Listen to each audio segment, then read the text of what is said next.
The archaeological team found the monument on a dead world at the edge of the Terminus Reach, a region of space so remote that most civilizations had never bothered to explore it. Dr. Talvex of the Archival Collective was the first to translate the inscriptions carved into stone that had endured for over 3,000 years. His hands trembled as he read the words aloud to his team.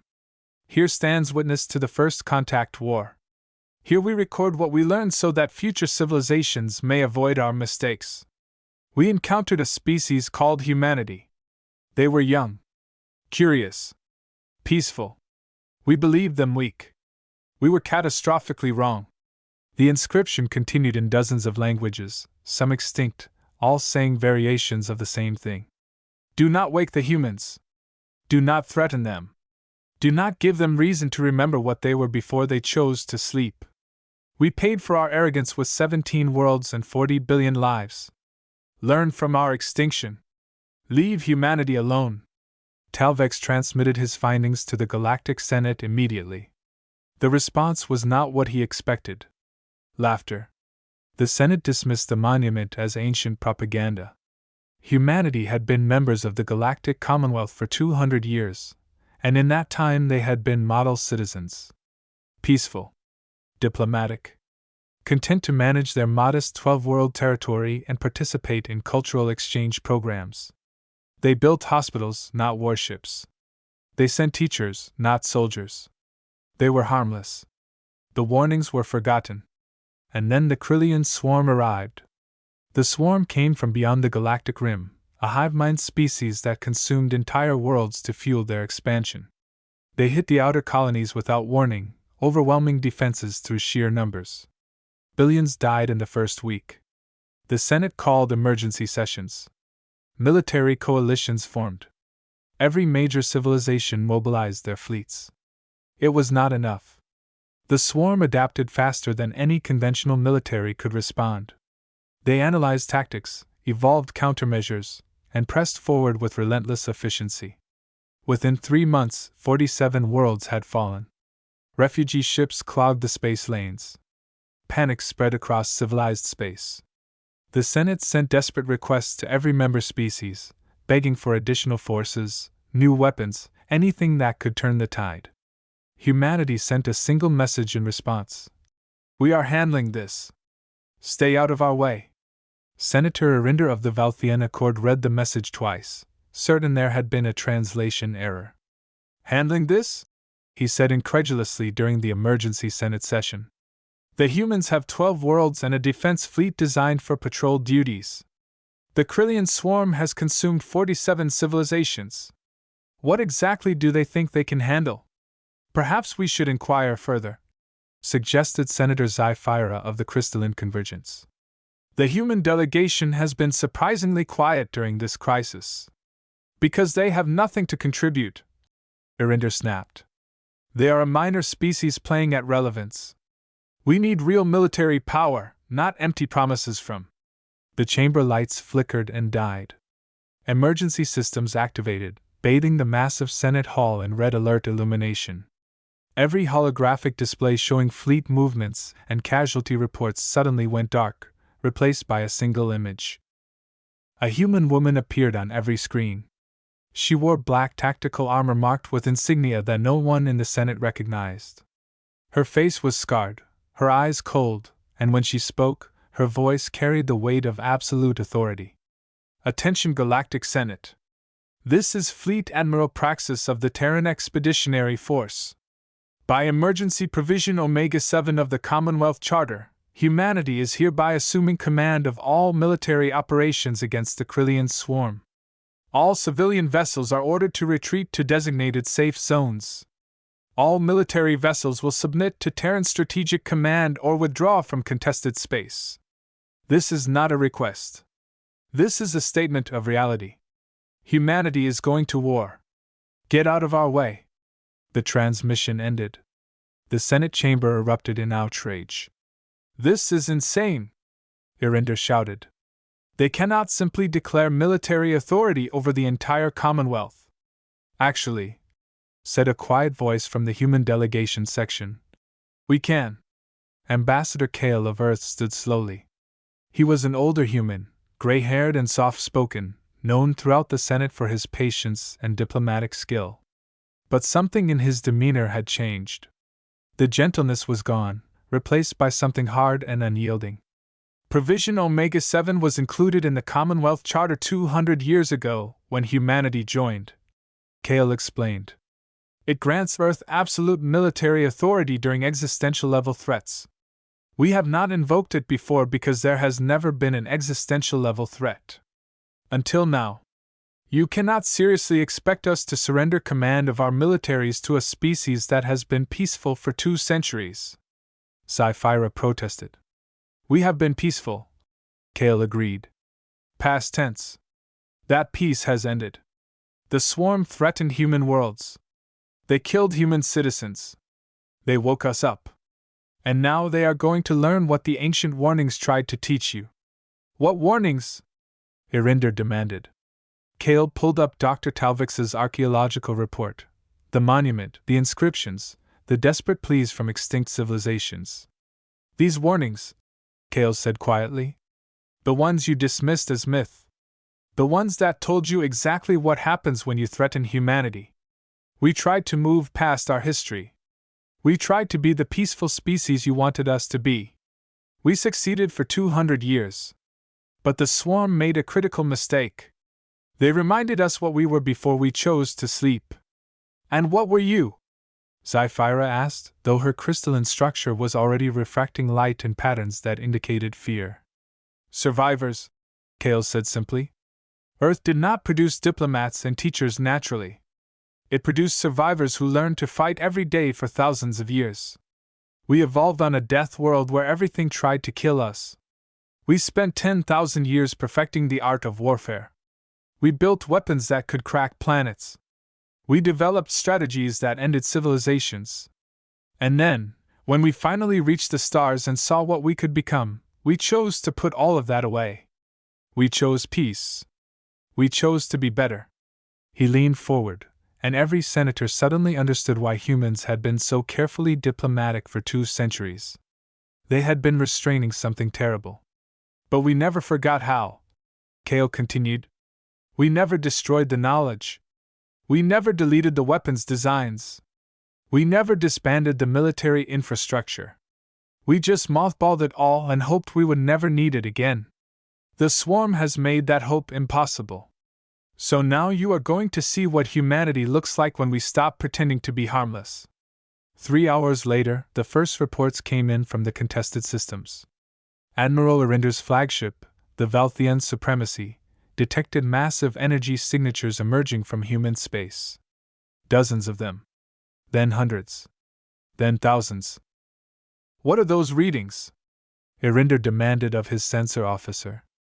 Unknown, sir.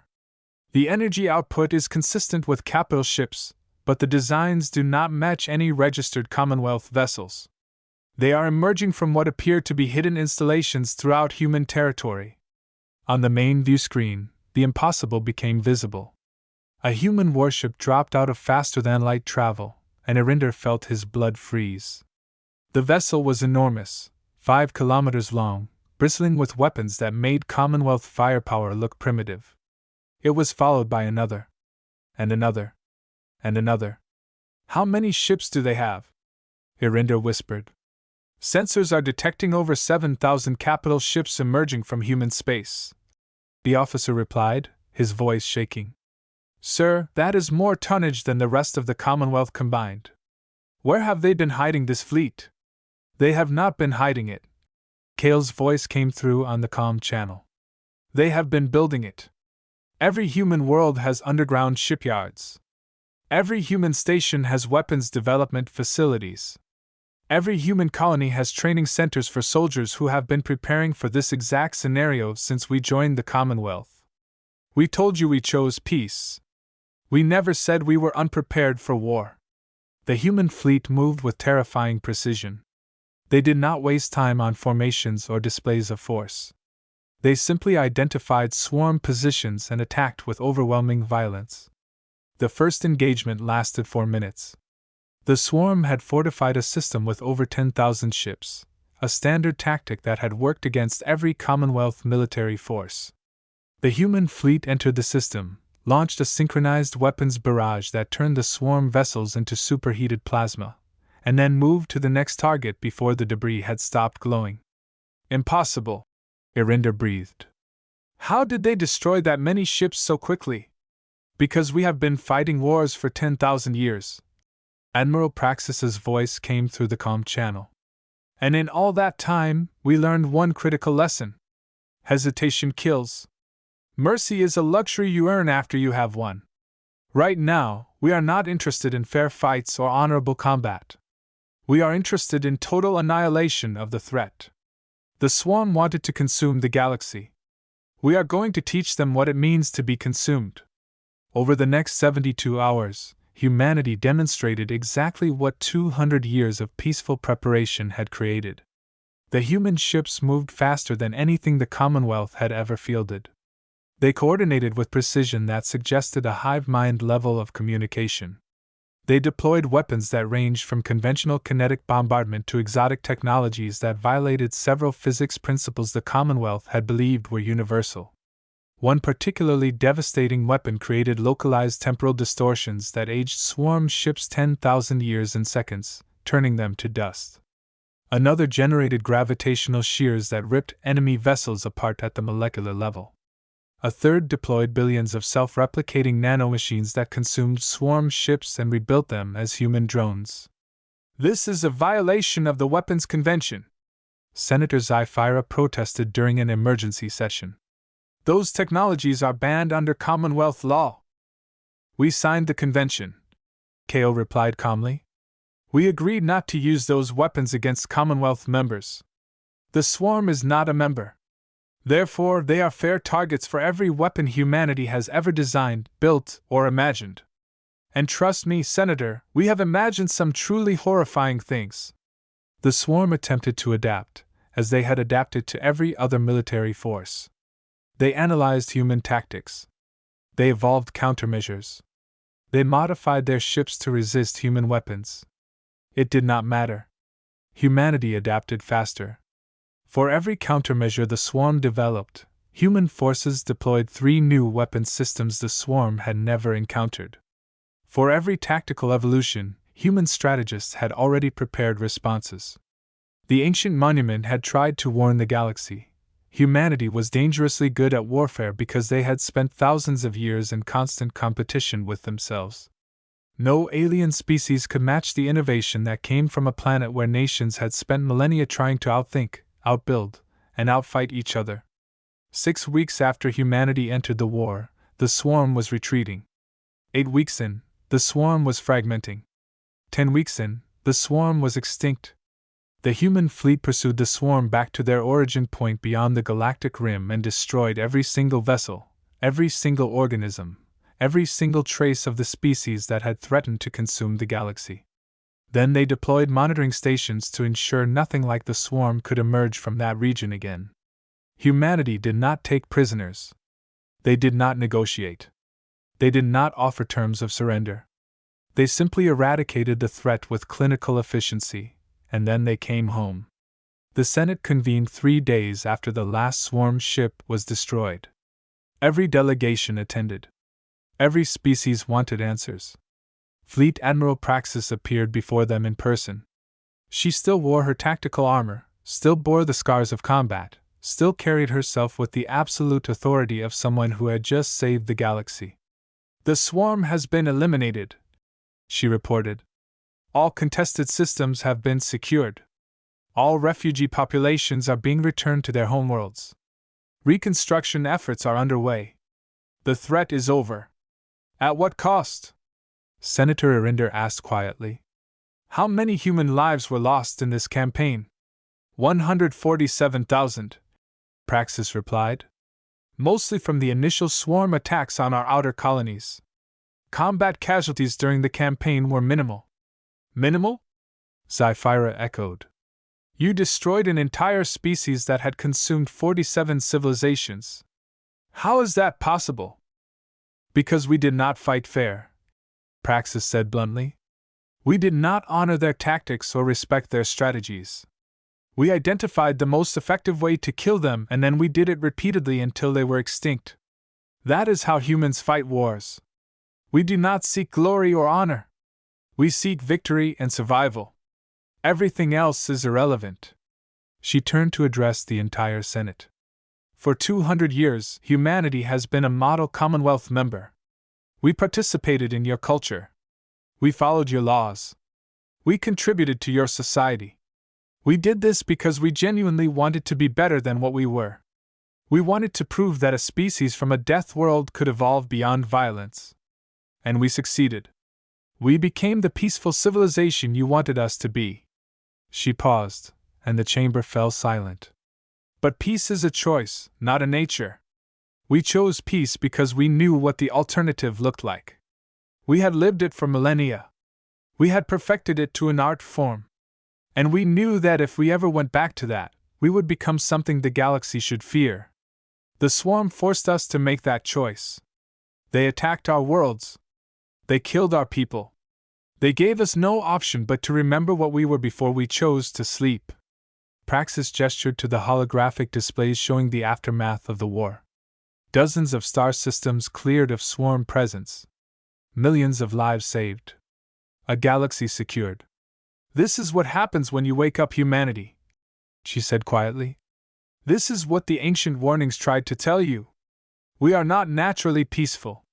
We are naturally survivors. We are naturally warriors. We spent 10,000 years learning how to fight, how to kill, how to win against impossible odds. And when you force us to remember that, when you give us no choice but to go to war, we do not fight like civilized species with rules and restraint. We fight like humans. Completely. Absolutely.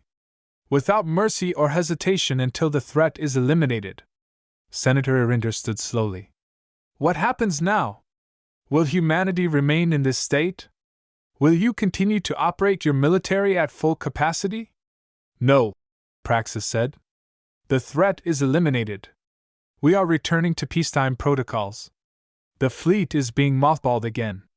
The weapons are being secured. The soldiers are going home to their families. We do not want to be the galaxy's military power. We never wanted that. We just wanted to live in peace. But you will remember this, Kale added, standing beside Praxis. All of you will remember what humanity is capable of when we are threatened. You will remember the warnings from those ancient civilizations. You will remember that we choose peace, but we do not forget war. And you will ensure that no one makes the mistake of thinking our peace means we are harmless. Zyphira's crystalline structure pulsed with complex emotions. You terrify us. You saved us, but you terrify us. How do we reconcile that?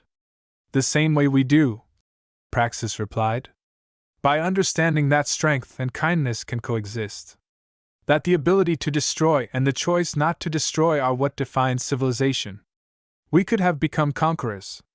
We could have used the swarm crisis as an excuse to seize control of the Commonwealth. We did not. We eliminated the threat and we are going home. That should tell you everything you need to know about what humanity has become. She turned to leave, then paused and looked back.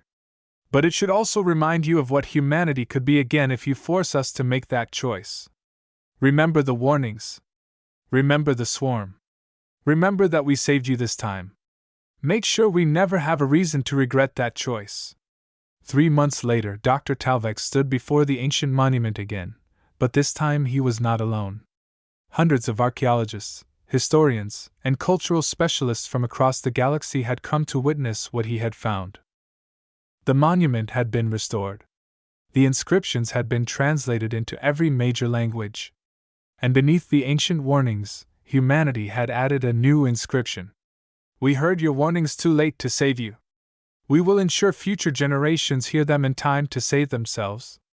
You tried to tell us what we were. Thank you for the reminder. We will try to be better. But we will never forget what we can become if necessary. Talvex ran his fingers over the new words carved in stone. Do you think they mean it? His assistant asked. Do you think humanity will return to peace? I think they already have, Talvex replied. But I also think they have ensured we will never forget what happens when peace fails. That is perhaps the most valuable lesson of all. Not that humans are dangerous. That humans are dangerous and choose not to be. The choice is what makes them civilized. The capability is what keeps them alive.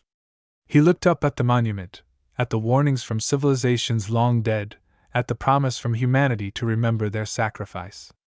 The galaxy ignored the ancient warnings, Talvex said quietly, and humanity woke up. But unlike the civilizations that left these warnings, we survived the awakening. We survived because humanity chose to save us rather than rule us. That choice is the only reason any of us are standing here. Should we fear them? His assistant asked. Yes, Talvex said. But we should also trust them. Because they have earned both. They have shown us what they can do. And they have shown us what they choose not to do. That paradox is what makes humanity unique in the galaxy. They are the only species I know that became more dangerous when they chose peace than they were when they pursued war. Across the galaxy, human ships were returning to their hidden docks. Human soldiers were reuniting with families who had thought them lost. Human weapons were being sealed in vaults that would not open unless existential threats emerged. Humanity was going back to sleep. But this time, the galaxy knew exactly what they were sleeping next to. On Earth, in a bunker deep beneath the surface where human military command had coordinated the war against the Swarm, Fleet Admiral Praxis met with her senior staff for the final time before the decommissioning ceremony. We did it, said General Oren, commander of ground forces. We saved the galaxy and then we walked away from power. History will remember this. History will remember that we had no choice, Praxis replied. The Swarm forced our hand. But yes, we proved something important. We proved that the warnings were right about what we are capable of. And we proved that we are capable of choosing something better. Do you think they will attack us? Asked Admiral Lisette, Fleet Tactical Coordinator. Now that they know what we have, will they try to eliminate the threat preemptively? Some might consider it, Praxis admitted. But I suspect most will recognize that trying to destroy humanity would be the surest way to unleash exactly what they fear. No, they will leave us alone. They will watch us carefully. They will never fully trust us. But they will respect the choice we made. And if another threat emerges? Oren asked. Then we wake up again, Praxis said simply. That is the burden we carry now. We are the galaxy's last resort. The weapon they hope to never use. The nightmare they pray they never have to unleash. We carry that burden because no one else can. Because we are the only species that knows how to fight extinction-level threats and still choose to be kind afterward. She stood and looked at her staff, men and women who had commanded fleets that could shatter worlds, who had wielded weapons that violated the known laws of physics, who had fought with a ferocity that had terrified the galaxy. Go home, she told them. Be teachers and farmers and artists and parents. Be the peaceful citizens the Commonwealth thinks we are. But remember. Always remember. Because someday, the galaxy might need us again. And when they do, we will wake up. We will fight. We will win. And then we will go back to sleep. That is who we are now. That is who we choose to be. The officers saluted and departed, returning to lives that did not involve warfare or violence, or the terrible mathematics of extinction. Praxis stood alone in the command center for a long moment, looking at the displays showing the galaxy at peace. Billions of lives continuing because humanity had chosen to protect them. Civilizations rebuilding because humanity had chosen to fight for them. She thought about the ancient warnings carved in stone. She thought about the civilizations that had paid for their ignorance with extinction. She thought about the choice humanity had made 200 years ago to set aside the weapons and the tactics and the mindset that had defined them for millennia. And she thought about the choice they had made 10 weeks ago to pick them all back up again. Sleep well, humanity, she whispered. Dream of peace. But never forget what you are when you wake up. She turned off the lights and sealed the command center. Above her, thousands of meters of rock and security systems ensured that no one would disturb what lay sleeping in the deep places of Earth. Until the galaxy needed them again. Until humanity woke up. If this story made you think, hit like and subscribe for more mind-bending stories.